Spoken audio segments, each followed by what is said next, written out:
Assalamualaikum warahmatullahi wabarakatuh. Perkenalkan, nama saya Tisa Fariha, NIM 19511244015. Saya ingin mempresentasikan terjemahan jurnal ilmiah yang berjudul Efek Pencucian Rumah Tangga Terhadap Muatan Bakteri dan Penghilangan E. coli dari Selada dan Salad Siap Makan. Identitas jurnal. Jurnal ini berjudul asli Effect of Household Washing on Bacterial Load and Removal of E. coli from Lettuce and Ready-to-Eat Salads. Adapun nama penulisnya Elizabeth Olive. Selada merupakan komponen sehat dalam diet kita, dan selada siap makan dalam kantong plastik telah menjadi alternatif yang populer sebagai kebutuhan sayuran setiap hari. Mikrobiota pada sayuran hijau bervariasi dan dapat mengandung bakteri patogen. Dan pada beberapa kesempatan, sayuran ini terlibat dalam wabah penyakit yang disebabkan oleh makanan. Sayuran hijau rentan mengandung kontaminasi bakteri dan multiplikasi bakteri itu sendiri. Upaya untuk mengeliminasi mikroba dari produk selada telah dilakukan melalui sarana fisik dan kimia. Oleh karena itu, tujuan dari adanya penelitian ini adalah untuk memberikan jawaban terhadap pertanyaan apakah mencuci selada dalam rumah tangga dapat diharapkan memiliki efek pada kandungan bakteri pada umumnya dan pada mencemari E. coli khususnya. Bahan yang digunakan dalam penelitian ini adalah 6 kantong selada romaine dan 18 kantong salad campuran siap saji yang mengandung fries, salad merah, dan mangold merah yang dibeli langsung di supermarket pada Februari 2016 dan dibawa langsung ke laboratorium. Sampel ini dibeli pada hari yang sama dengan merek yang sama dan berasal dari tempat yang sama.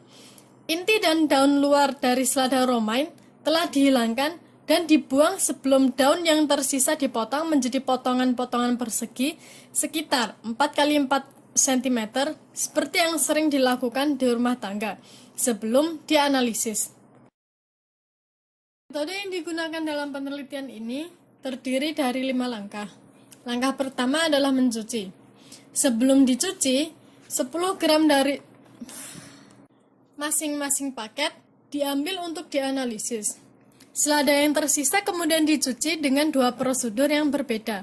Yang pertama, membilasnya dengan saringan di bawah air yang mengalir, dan yang kedua, merendamnya dalam wadah berisi air. Kedua prosedur tersebut dilakukan dalam 6 set. Langkah yang kedua, inokulasi selada romaine E. coli. E. coli untuk inokulasi selada romaine disiapkan dengan mentransfer 1 mikroliter E. coli non-patogenik dalam media pembekuan Hogness dan inkubasi selama 24 jam. Kantong diinkubasi pada suhu 4 derajat Celcius selama 24 jam. Kemudian dicuci dengan perendaman dalam air dan sampel sesuai dengan prosedur yang dijelaskan di atas. Langkah yang ketiga, analisis mikroba. Untuk mendapatkan gambaran tentang taksa bakteri yang dapat dikembangbiakan yang mendominasi dari jumlah aerobik total dan jumlah Enterobacteriaceae, 2 koloni per sampel atau 36 koloni per set dengan total 180 koloni dipilih secara acak dari lempeng TSA dan VRBD yang dapat dihitung secara acak. Isobat yang terpilih kemudian dikembalikan lagi ke kemurnian dan disuspensikan kembali dalam media pembekukan, kemudian disimpan dalam suhu minus 80 derajat Celcius sampai diidentifikasi. Langkah yang selanjutnya adalah mengurutkan DNA isolat bakteri. Isolat yang terpilih kemudian diinokulasi pada TSA dan diinkubasi pada 30 derajat Celcius selama 3 hari. Sekitar log 10-8 sel dapat dipanen dari setiap kultur.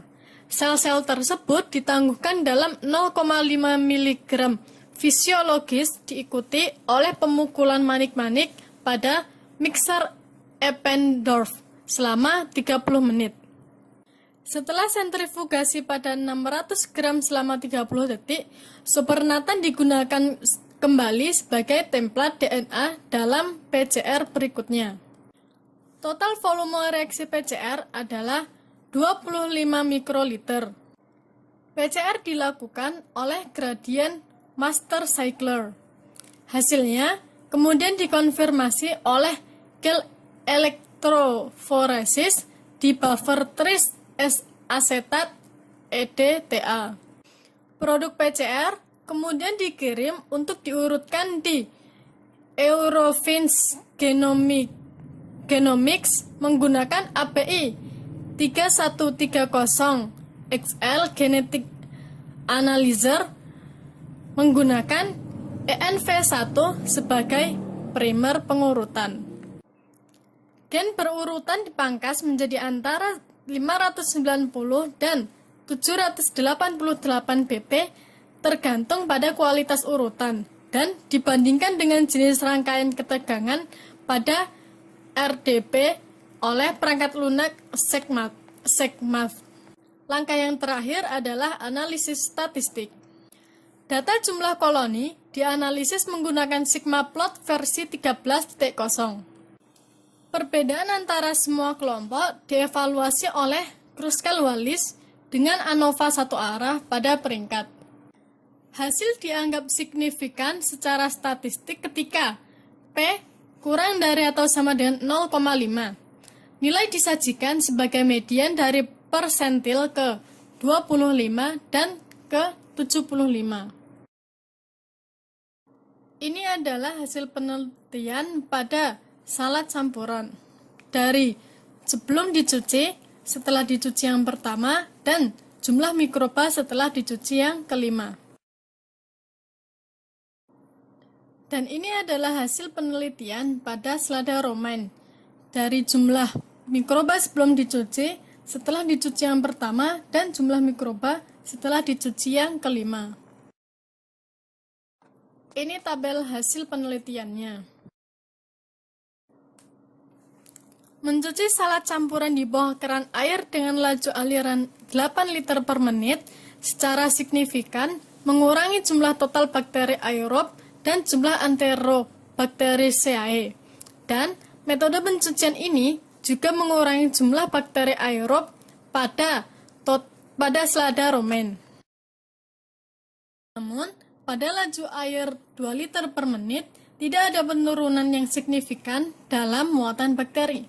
Dan hal yang sama berlaku dengan metode pencucian di air keran. Hanya laju pencucian yang lebih tinggi dari 8 liter per menit yang menghasilkan pengurangan signifikan pada kandungan bakteri. Hal ini menunjukkan bahwa pelepasan mikroorganisme tergantung pada kekuatan mekanik yang diterapkan.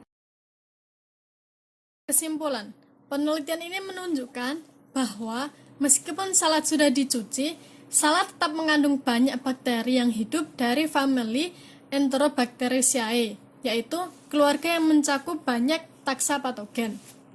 Hasil ini menunjukkan inefisiensi metode pencucian air keran yang tersedia di rumah tangga, karena tanpa adanya penambahan bahan kimia untuk menghilangkan jumlah bakteri dari selada.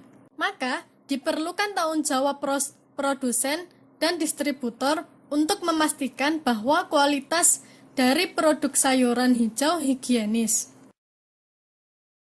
Sekian presentasi dari saya. Atas perhatian teman-teman, saya ucapkan terima kasih. Wassalamualaikum warahmatullahi wabarakatuh.